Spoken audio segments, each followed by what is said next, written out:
A mysterious woman lures a businessman across state lines with the promise of a lucrative deal. When he vanishes, authorities turn to the FBI for help. Suspicions point to a bitter business rival, but the suspect stonewalls investigators. Agents would use state-of-the-art technology to find friends and lovers who might be willing to reveal the truth.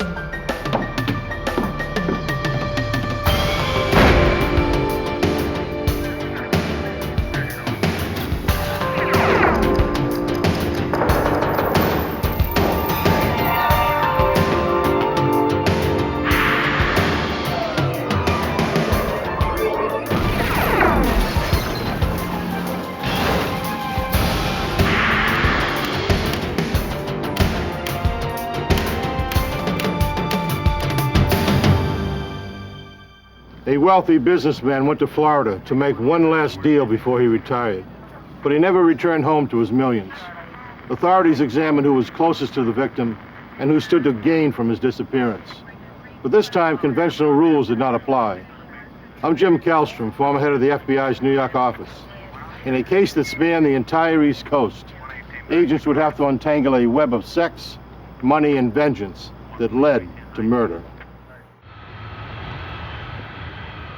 Newark International Airport in New Jersey.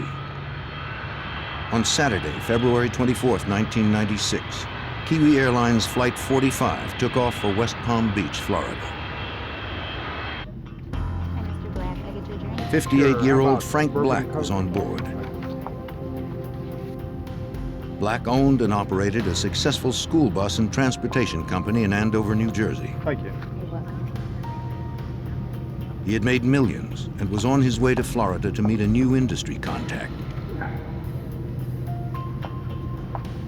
Black told his family and co-workers he would be home Monday in time for another meeting.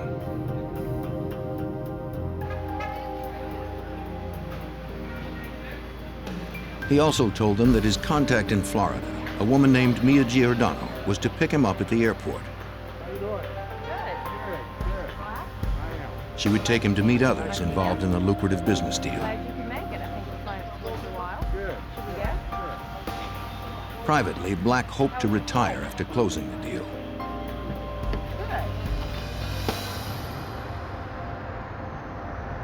When Black failed to return on Monday, his family contacted the New Jersey State Police. Detective Sergeant Lee Liddy was one of the state detectives assigned the missing persons case. He was the kind of guy that he would always phone home. He always wanted to know what was going on with his business. He was a hands-on type of guy. Without Frank, the business really didn't run. And that's why they were concerned when they didn't hear from him. All of a sudden he disappeared, because Frank wasn't the kind of guy who would just walk away from his business. New Jersey investigators interviewed Black's daughter, Leanna, and his girlfriend and office manager, Sally Roberts.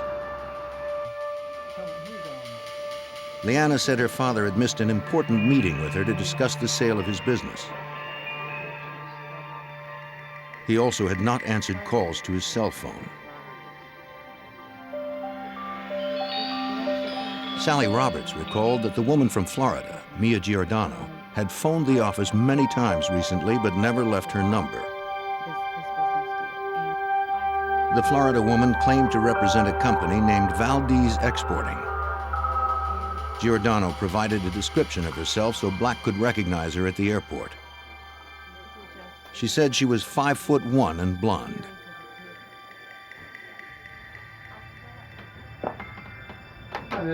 A detective visited the travel agent who booked Black's trip. Traveling, is that correct? Yes, sir. Okay. The agent confirmed that Black purchased a one-way ticket to Florida.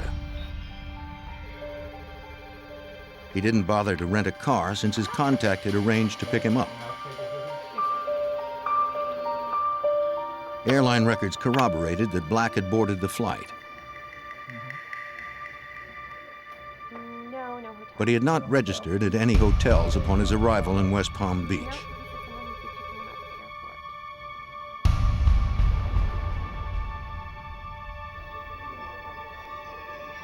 An examination of Black's records revealed that his credit cards had been used after his arrival in Florida. follow the credit card trail, New Jersey detectives contacted the Fort Pierce office of the Florida Department of Law Enforcement. FDLE Special Agent Michael Driscoll was assigned the case. Frank Black's credit card was used at the Embassy Suites in Riviera Beach between approximately 1 in the morning and 2 in the morning. Okay, now we're talking about from February 24th into February 25th. And then at 4 o'clock in the morning, his credit card, a different credit card, but Frank Black's credit card was used to purchase gas at a gasoline station in North Miami. To investigators, this seemed odd since he hadn't rented a car. The state agent interviewed the employee who had worked on February 25th. When shown a photo of Black, the attendant said he didn't recognize him. The station's pumps all had credit card slots. No one would have had contact with Black or whoever was using his credit card. The employee didn't recall seeing anyone fitting Mia Giordano's description. Driscoll contacted the Florida Secretary of State Corporation Division to get an address for Valdez Exporting, Mia Giordano's company. Okay, catch you later. Bye. He found no such company registered in the state. He also attempted to locate Mia Giordano herself. We did a very extensive search to identify any Mia Giordano in Florida, and we couldn't find any, I believe, any Mia Giordanos in Florida, or any that would even come remotely close. And we checked Florida as well as New Jersey, and with negative results. On March 1st, a detective from the New Jersey State Police traveled to Florida where Frank Black's trail ended. Nobody had heard from Black in 5 days. Detectives now believed the millionaire had met with foul play. Their most likely suspect, a woman calling herself Mia Giordano, was untraceable. Investigators' focus turned to the phone calls Black received on the days leading up to his trip to Florida. We obtained the phone records of Frank Black, which identified phone calls from a residence in Jupiter. And the residence in Jupiter was rented. It was a townhome rented by a girl identified as Lisa Costello. She wasn't blonde, but she was 5'1". Mia Giordano had described herself as being exactly that height. The calls from Lisa Costello matched the times when Mia Giordano allegedly phoned Black to set up the meeting in Florida. Mia Giordano was a fictitious figure. She never existed. And she was supposed to set up the deal with Frank Black. Mia Giordano was actually Lisa Costello. Investigators took Costello's photo to the hotel where Black's credit card had been used on February 25th. The resort was on the Strip at Riviera Beach.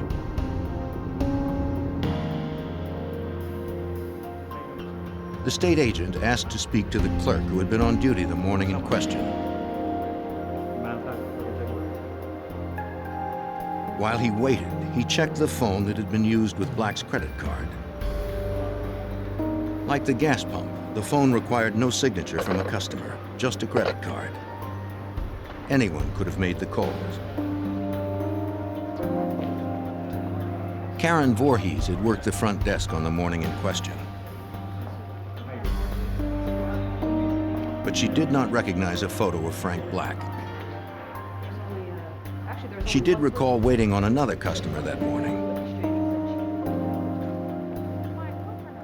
At around 2 a.m., a dark-haired woman asked for a room. The hotel was booked, so she used a payphone several times to query other hotels. It was the same time Frank Black's credit card was used at the phone.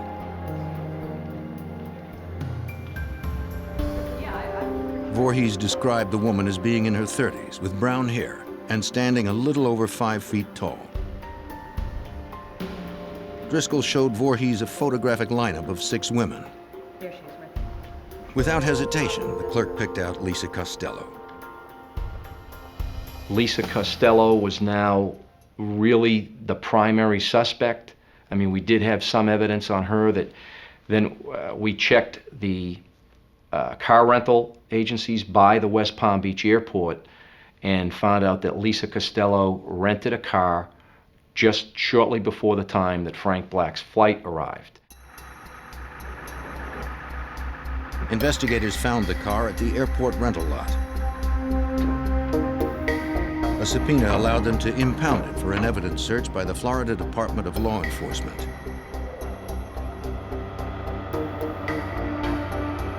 But examiners would find no trace of Frank Black in the car. There was no physical evidence linking Lisa Costello to the missing businessman.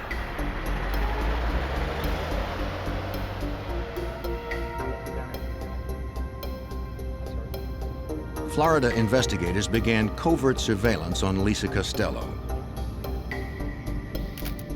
They followed the suspect for days to establish a routine and determine her contacts.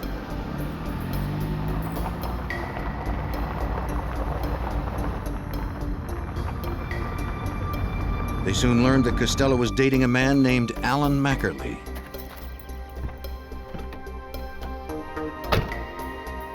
Investigators began to tail Mackerly.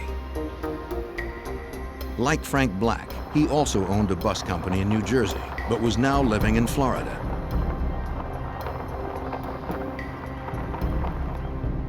The two men had known each other most of their lives. Over the years, Alan Mackerly and Frank Black built up a rivalry. The two bus companies are about 10 miles apart. So even though they each had their own contracts and their own business, they were always vying for the same contracts in the same business. Phone records indicated recent calls to Black from Mackerly's Florida home. This seemed strange since the two men were fierce rivals. Detectives went to speak with the manager of Black's bus company. Sally Roberts said Black and Mackerly used to be friends, but their business rivalry had made them enemies. She detailed the last time she had seen the men together.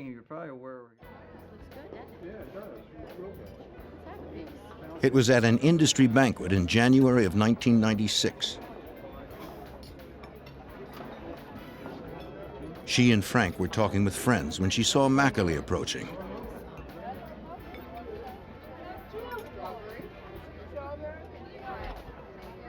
Angry that Black had stolen one of his major bus contracts, Mackerly threatened his rival.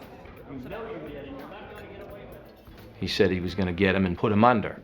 That could mean put him out of business, and it could also possibly mean he was going to kill him someday. Black took the threat seriously. Afterwards, he wouldn't go to any meeting that Mackerly might attend unless he had someone with him. Investigators contacted Mackerly to ask him if he had seen or spoken to Frank Black recently. Mackerly flatly denied calling him in the days preceding Black's trip to Florida. Him denying that and us knowing phone calls have been made from his house to Frank Black's business obviously indicated something was wrong. Investigators believed that Mackerly and Costello had probably killed Frank Black, but they needed stronger proof. They turned to Assistant State Attorney Robert Belanger. One of the first investigative tools that the FDLE wanted to use was wiretaps. So you have to show a really compelling reason for listening to someone's telephone conversations. So we drafted those applications and orders and obtained an order allowing us to listen to Alan Mackerly's telephone conversations. Unfortunately, investigators heard very few phone conversations between Mackerly and Costello. This was because Costello was now living with Mackerly. If they were talking about Black's disappearance, it wasn't over the phone. In order to record any incriminating conversations, investigators would have to bug Mackerly's house. Assistant State Attorney Lawrence Merman hoped they had enough probable cause to get inside. Being able to actually enter someone's home and plant a listening device is extremely restrictive, and the probable cause that's required is very high. The situations that would warrant that are very limited. This case actually presented that situation.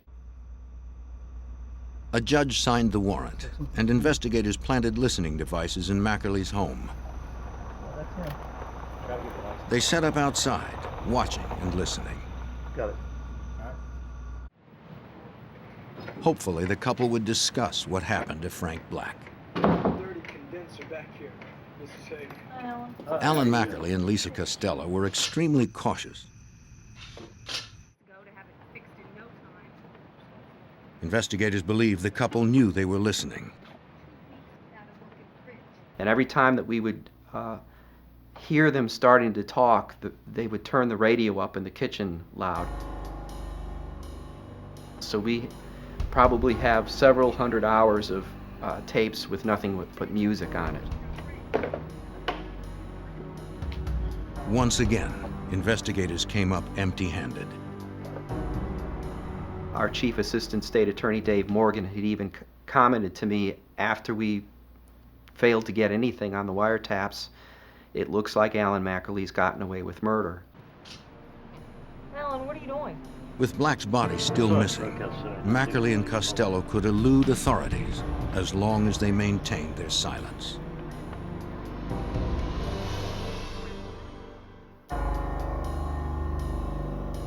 In June of 1996, Florida state agents believed that Alan Mackerly and his girlfriend Lisa Costello had murdered 58-year-old millionaire Frank Black. But investigators had little evidence against the couple, and Black's body was still missing.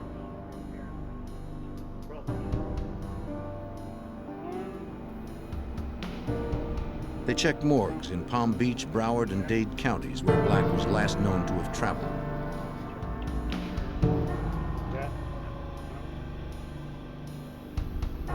There were no unidentified bodies matching Frank Black's description.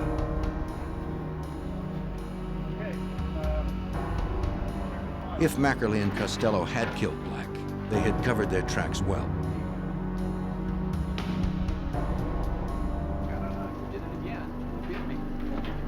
Florida Department of Law Enforcement Special Agent Michael Driscoll expressed his frustration to his friend FBI Special Agent Jay Miller. We used to play racquetball together, and he'd ask me about how this case was going, and I'd tell him, you know, a little bit about it, not a whole lot, and he'd say, well, if you ever need a hand, and I'd be happy to help out. In June of 1996, Special Agent Jay Miller asked to be assigned the case out of the FBI's Fort Pierce resident agency. And even though we were close friends, initially I did not know a lot of the details about Frank Black's disappearance. But as I could sense his frustration, I was able to elicit more information about the case, and we were able then to come to an understanding that we needed to look at this thing again from the start. Though investigators believe Mackerly killed Black over a disputed busing contract, wiretaps and listening devices had failed to tie him to any crime. Investigators' best lead was still Black's alleged meeting with Costello. Perhaps if subpoenaed and confronted with the evidence, she would turn on Mackerly. It was a gamble that could jeopardize their entire case. By giving anyone, in this case Lisa Costello, a subpoena, it compels her to come in and give information, and it gives her immunity. Hypothetically, if she came in and admitted she killed Frank Black, she would be immune from that statement. You could not use that statement against her. On June 13, 1996, Lisa Costello appeared before a Florida grand jury. I'm not answering now. When questioned by state attorneys, she was uncooperative and hostile. The judge cautioned her that if she did not answer, she would be jailed for contempt.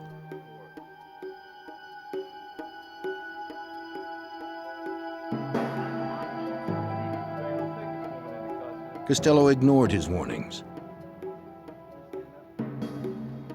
Investigators believed her refusal to cooperate confirmed she was involved in Black's disappearance.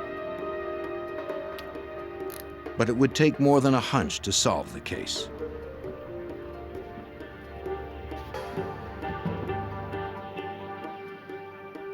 The gamble to subpoena Costello backfired. Now that Mackerly's closest ally was sitting behind bars, investigators had no potential witnesses to turn on the suspected murderer. Lacking further leads or physical evidence, the case against Mackerly might never make it to trial. Special Agent Michael Driscoll and his team were determined to keep this from happening. We heard information that, let's just say from a confidential source, that there was a witness who wanted to talk but was concerned about, one, that witness's own involvement, and two, Alan Mackerly's violence. Felt that Alan Mackerly was a violent person and that maybe there'd be retaliation if this unknown and unidentified witness would talk. That witness was Bill Anderson. A former Marine pilot, Anderson was one of Alan Mackerly's closest friends. Agents interviewed him at his home in Florida, just down the street from Mackerly. Anderson had also owned a bus company in New Jersey and had been a commercial pilot after a decade of military service. So now we had two investigators, Driscoll and myself, and a prosecutor, a land J, all being Marines, and then the person who we believe could be the key to solving the case, Bill Anderson, being a Marine. And so I think there was some camaraderie right there from the start. Investigators felt that bond would help them develop Anderson as a witness. He told the agents his friendship with Mackerly had been strained recently, but he was reluctant to detail Mackerly's relationship with Frank Black. The agents felt Anderson knew something that could break the case wide open.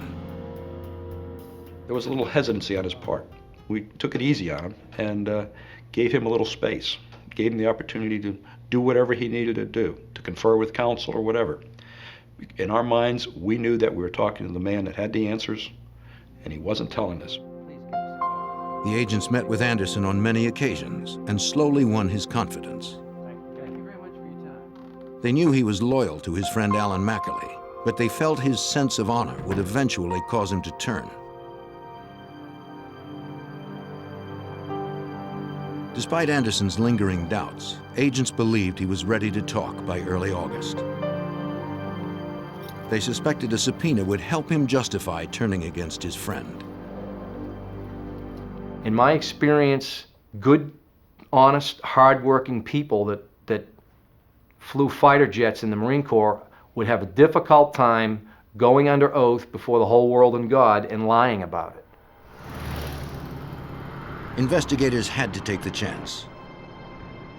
Like Costello, if Anderson had any part in the crime, his statements could not be used to prosecute him for murder.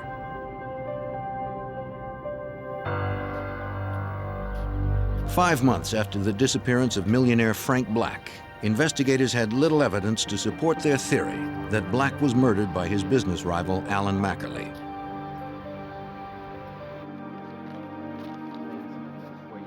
Looking for a fresh lead, investigators subpoenaed Mackerly's close friend, Bill Anderson.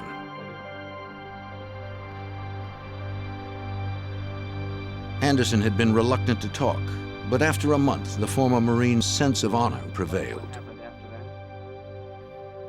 He began by telling investigators that Alan Mackerly had purchased a plane earlier that year.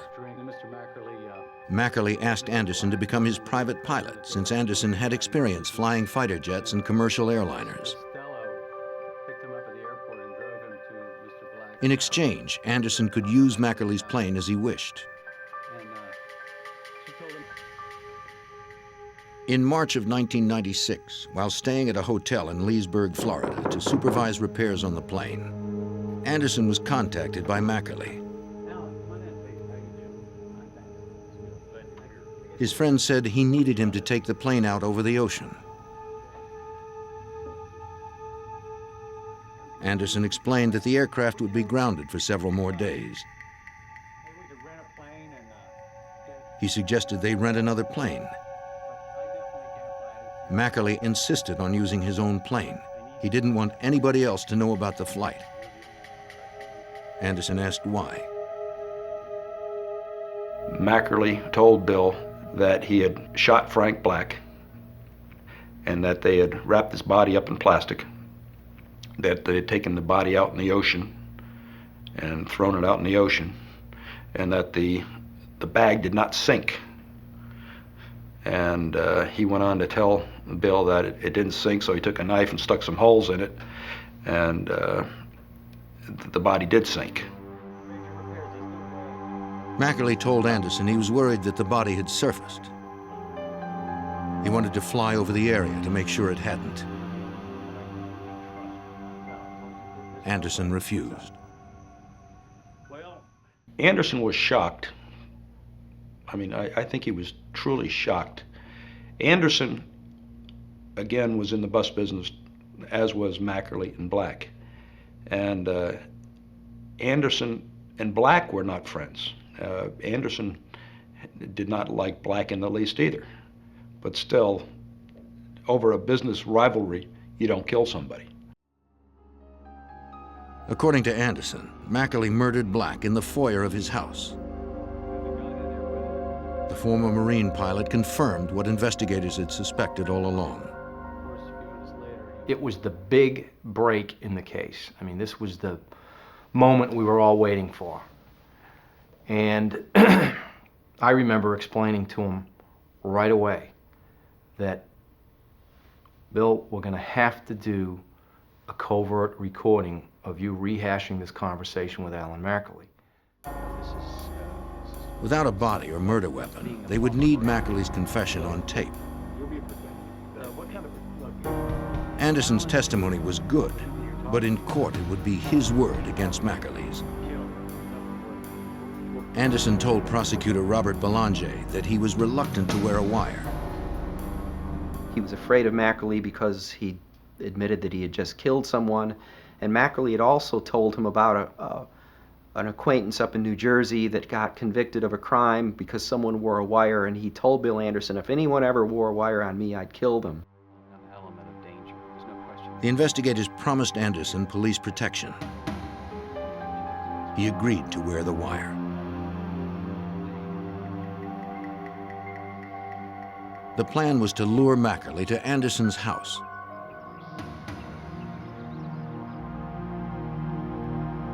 You'll be okay, so don't worry about it. Yeah, this is confident. This is well concealed, so you don't need to worry about it. FBI techs wired Anderson for sound and hid a video camera in the kitchen.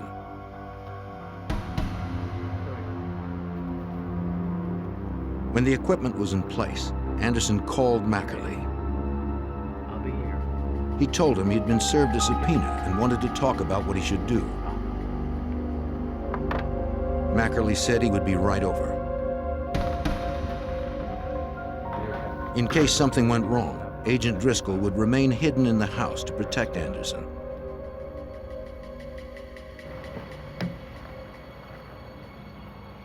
When the team outside saw Mackerly approaching, they would radio Driscoll to hide. Yeah. Well, While waiting, investigators spotted telephone repairmen. Mackerly was paranoid about being bugged. If he saw the workers, he might think they were undercover agents. We knew that if he came to that house and saw these telephone company trucks, that it would have been all over as far as the investigation. Mackerly would be there any minute. The investigators quickly ordered the repairmen to leave. They then concealed the dig site.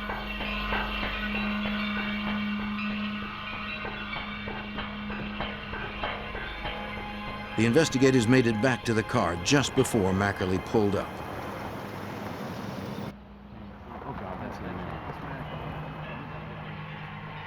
The investigators tried to alert the men in the house, but they received no response. They radioed again. Still nothing.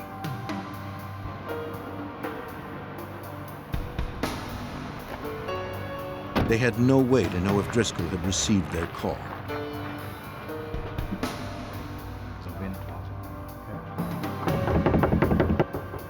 He hadn't.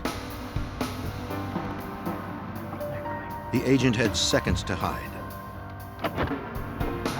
Come in.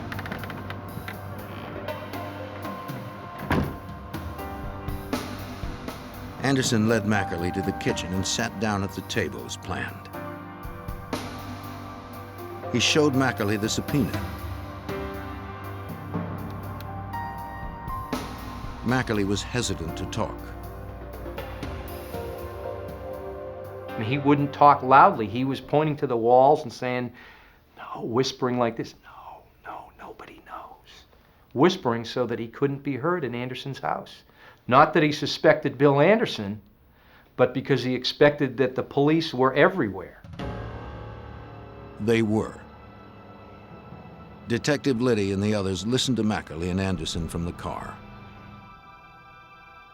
They had a discussion about what Bill Anderson was to testify to and whether or not Bill Anderson should lie for Alan Mackerly. Bill Anderson even asked Alan Mackerly that if he did refuse to testify and was put in jail, if Alan Mackerly would come forward and then tell the truth, and Alan Mackerly assured him that he would. Mackerly didn't want to continue talking in the house. He led Anderson Have you outside. told anyone else what you've told me? No. This whole thing was supposed to take place at Bill Anderson's kitchen table and no place else. And so when you heard Alan Mackerly say, let's take a walk, we were concerned that he was walking Bill Anderson out somewhere to eliminate him. Have you told anyone else what you've told me? No, nobody. The property was If I large lie, and covered with very dense good. foliage. Will you come? They could have walked anywhere. But Mackerly unknowingly walked Anderson close to the surveillance team. My car is parked only a matter of probably 80 or 100 feet from Mackerly and Anderson. And we could hear distinctly on the transmitter their footsteps as they walked through the gravel, and they walked closer to my vehicle with very little coverage concealing my vehicle. The four of us sat there frozen in our car wondering, is this whole thing going to be blown because he's going to see us? Their wish you'd never case told and me. their cooperating witness were in jeopardy. I'm sorry. I apologize. If the investigators were discovered, they might not be able to protect Anderson from Mackerly's rage.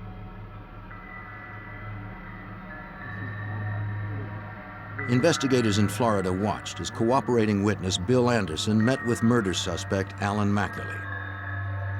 Anderson was wearing a wire trying to get Mackerly to discuss the murder of Frank Black. New Jersey Detective Lee Liddy feared what Mackerly might do if he caught a glimpse of the nearby investigators. The two of them walked outside, which was very tense for all the investigators involved, because at this point we have no control over what happens, where they go, or what they say. And because they were walking, and because of the pant leg of Bill Anderson rubbing and the movement of the clothes, it was very difficult to pick up conversation. So at that point, we really weren't sure what was happening. Before Mackerly could spot the surveillance team, Anderson steered him away. Investigators now had incriminating statements on tape, but not a direct confession. They needed more.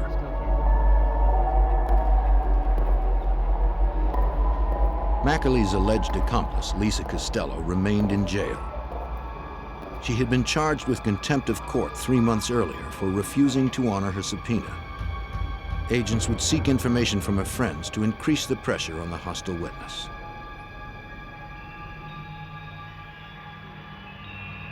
They interviewed Costello's former roommate. She said Costello used to deal cocaine and the sedative Rufinol, which is odorless and tasteless. Depending on the dose, Rufinol can relax a person or render them unconscious. FDLE Special Agent Michael Driscoll believed Costello sedated Frank Black with the drug. We suspected, matter of fact, from day one, that at some point Lisa and Frank Black may have gone to dinner or for drinks, and she was able to do that. Because Frank Black would not willingly or knowingly go into Alan McAlee's house. Hoping this information might pressure her into talking, a prosecutor met with Lisa Costello in jail. I'm not answering anything. He told her that if she didn't cooperate, she would not have immunity. I've made my choice. She could be charged with murder. Costello remained silent, despite the warnings of prosecutor Robert Belanger. And Lisa Costello could have walked out of that jail cell any day simply by coming out and honoring that subpoena and telling us what she knew about the case. But she was a tough enough witness that she sat in jail on a civil contempt. Despite Costello's silence, investigators pressed on. Assistant State Attorney Lawrence Merman felt they were ready to arrest. We had an ear witness to a confession who was a very close friend of the defendant. We had a motive, we had circumstantial evidence. It was a very strong case. On August 29th, agents began aerial surveillance on Alan McAlee. A ground team assembled around the perimeter of the suspect's house. They made sure he was alone inside.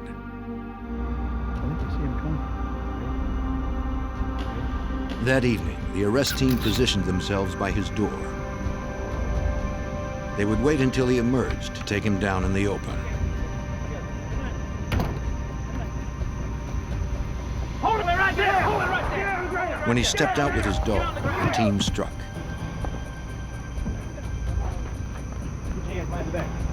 The stunned suspect offered no resistance. 7 months after Frank Black vanished, Alan McAlee was arrested for kidnapping and murder. With no physical evidence, prosecutors prepared for a difficult trial.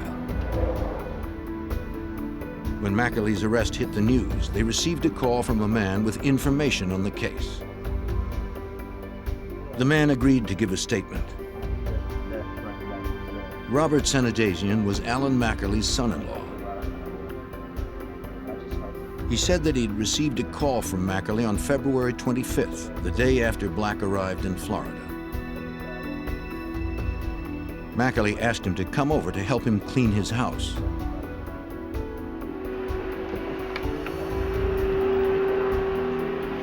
When Sanadazian arrived on Monday, February 26th, he saw that McAlee and Costello had already begun major renovations in the foyer.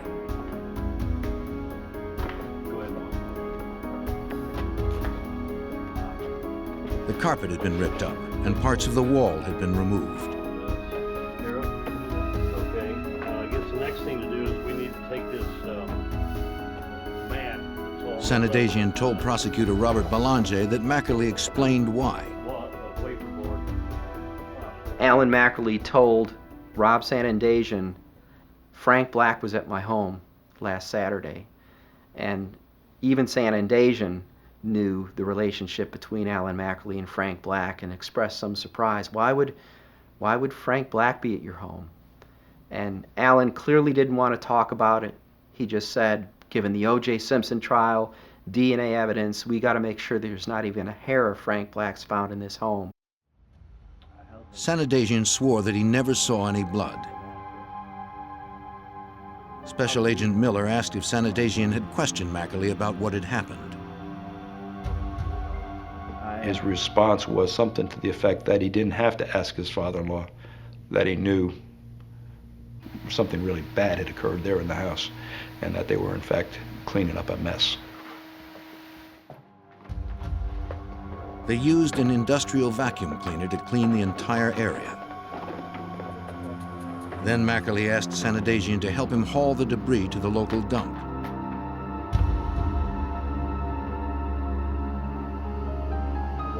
Sanadazian told investigators that he and McAlee discarded sheetrock carpeting and even the vacuum cleaner in the Martin County landfill. His statement corroborated Bill Anderson's story. Anderson told us that McAlee had told him that he had killed Frank Black in the entry to his house.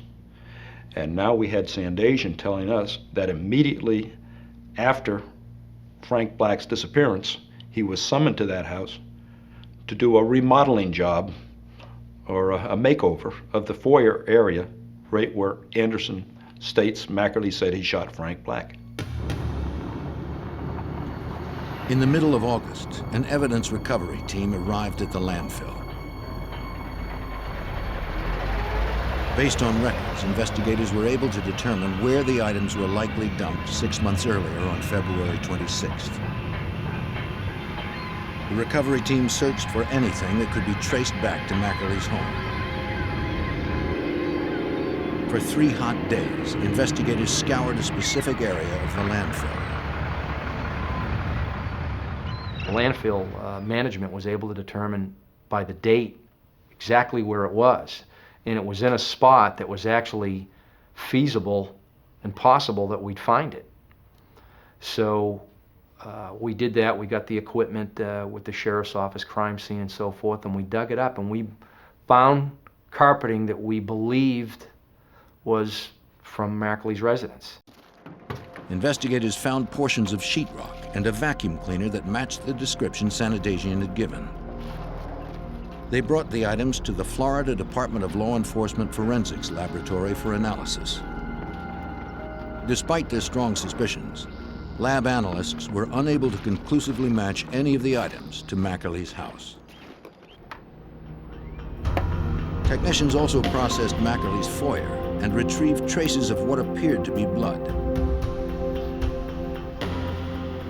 Unfortunately, DNA markers found in the samples could not be exclusively matched to Frank Black's DNA. It was another dead end. Investigators still had no physical evidence. Agents pressed on, continuing to build a strong circumstantial case for State Prosecutor Belanger by further corroborating Sanadagian's story about the cleanup. The FBI went to Walmarts and Kmarts and got receipts where Alan Mackerly was buying bleach and Comet and cleaning supplies and trash bags and duct tape and all the tools and implements he needed to clean up a crime scene. Just before trial, investigators received disturbing news. Martin County Jail inmates claimed that Mackerly had hired someone to kill Bill Anderson. Mackerly knew that if he could prevent Anderson from testifying, prosecutors would have to drop their case. Early in 1997, murder suspect Alan Mackerly was held without bond for the murder of Frank Black. While he was behind bars, investigators learned he had ordered the murder of witness Bill Anderson. As of that point, the security for Bill Anderson tremendously increased, and we began making arrangements to have Bill and his wife go into the Federal Witness Protection Program. Mackerly's would-be hitman would not be a reliable witness in court, so attempted murder-for-hire charges against Mackerly were dropped. Alan Mackerly's trial began on January 20th, 1998. Even without the victim's body, Florida State Prosecutor Robert Belanger was confident in the case.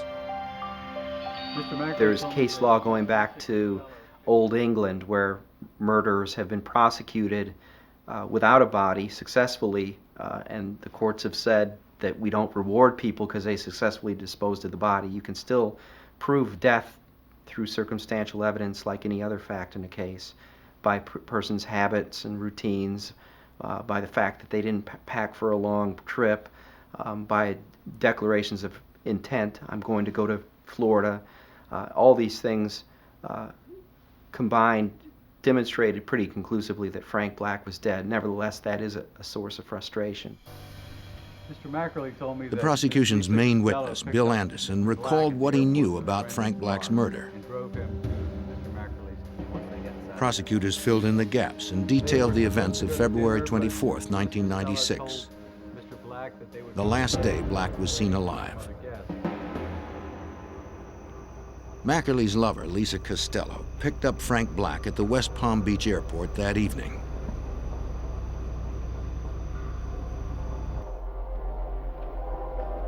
She took him to Mackerly's house on the pretense of meeting other business partners. Black was unaware that he had just stepped into the home of his bitter rival. So how long have you been in the busing business? While Costello and Black discussed the lucrative business deal, prosecutors believe Costello dropped a capsule of Rufinol into his drink. If you'd like, I'd be happy to. Black would not have noticed. The powerful sedative is odorless, colorless, and tasteless.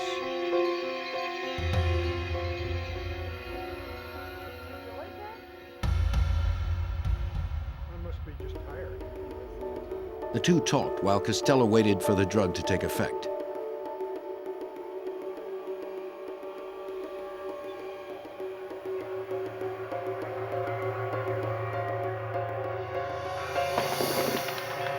As planned, Mackerly took over at that point. It worked. Get his wallet. He had Costello remove Black's wallet. Hey, why don't you go get change? Later, they would use his credit cards to create a false trail for police. Black was powerless due to the heavy sedative. Finally in control of his rival, Mackerly's hatred boiled over. In the foyer, he put a gun to Black's head.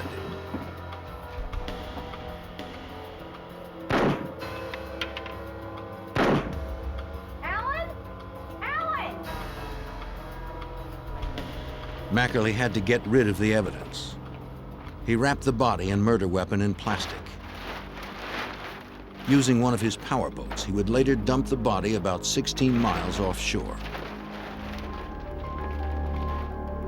Took the body out about 20 miles. Anderson testified that Mackerly said he had to stab through the plastic in Black's body several times to get it to sink. He then returned home to finish cleaning up. He tore out anything that had been stained by blood or human tissue. Using bleach, they scrubbed the entire area clean.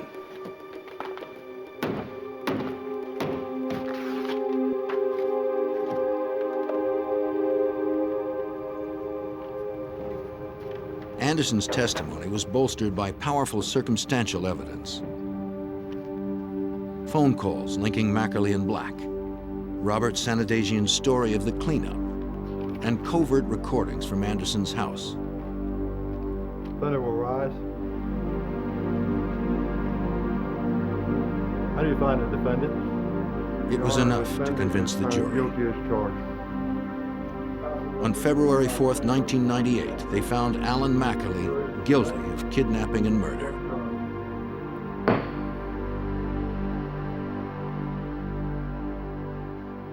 After Mackerly's trial, prosecutors turned to Lisa Costello. When I looked, I saw the dead body. Faced with murder charges, she finally gave a full statement as to the events that led to Frank Black's death. Nobody's gonna believe it. Ultimately, she entered a plea to third-degree murder and false imprisonment, which are lesser included offenses. She was sentenced to 10 years in the Florida State Prison.